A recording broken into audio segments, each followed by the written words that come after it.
ആരെങ്കിലും ഏതെങ്കിലും തരത്തിൽ നമ്മളുടെ സഹോദരിമാരെ കലാരംഗത്ത് പ്രവർത്തിക്കുന്ന പ്രത്യേകിച്ചും സ്ത്രീകളെ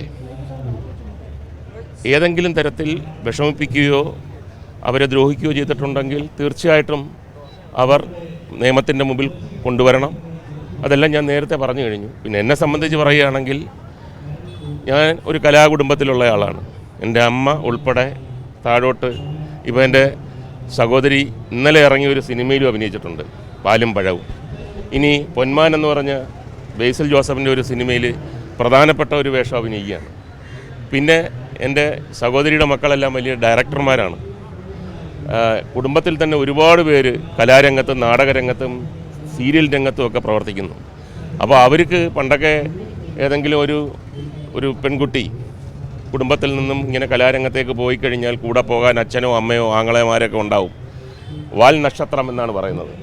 എന്നാൽ ഇപ്പോൾ അങ്ങനെ എല്ലാവർക്കും ബിസിയാണ്.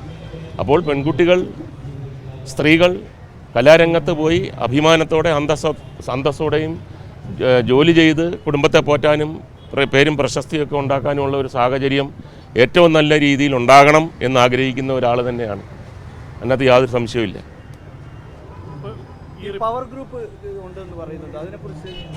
പവർ ഗ്രൂപ്പ് എനിക്ക് അറിഞ്ഞുകൂടാ. സത്യം പറഞ്ഞാൽ അങ്ങനെ ഒരു പവറൊന്നും സിനിമയിൽ വരാൻ സാധ്യതയില്ല. പവർ ഗ്രൂപ്പ് ഒരാളിനെ കൊണ്ടുവന്നു, ഇനി ഇയാളെ മെയിൻ റോൾ അഭിനയിക്കുന്നു പറഞ്ഞാൽ ആ പടം പൊളിഞ്ഞു പോയാൽ എന്തോ ചെയ്യും? ഏത് പവർ ഗ്രൂപ്പ്? കോടിക്കണക്കിന് രൂപ വിലയുള്ള മുതൽ മുടക്കുള്ള സിനിമയല്ലയോ? ഇനി എത്ര പവറാണെങ്കിലും എൻ്റെ സ്വന്തം ആൾ എൻ്റെ പവർ വെച്ചിട്ട് പോയി കഴിഞ്ഞ് ഒരു സിനിമ ഇപ്പോൾ അങ്ങനെയാണെങ്കിൽ എത്രയോ പേരിപ്പം പ്രേമല്ലു എന്ന് പറഞ്ഞൊരു സിനിമയിൽ ഒരു ചെറിയ പയ്യനല്ലേ വന്നത്, എന്തോ പവറുണ്ടവന്, എത്ര കോടി രൂപയാണ് ഉണ്ടാക്കിയത്. Power group നിലനിൽക്കത്തില്ലെന്ന്. പവർ ഗ്രൂപ്പിന് എവിടുന്ന് പൈസ കിട്ടും?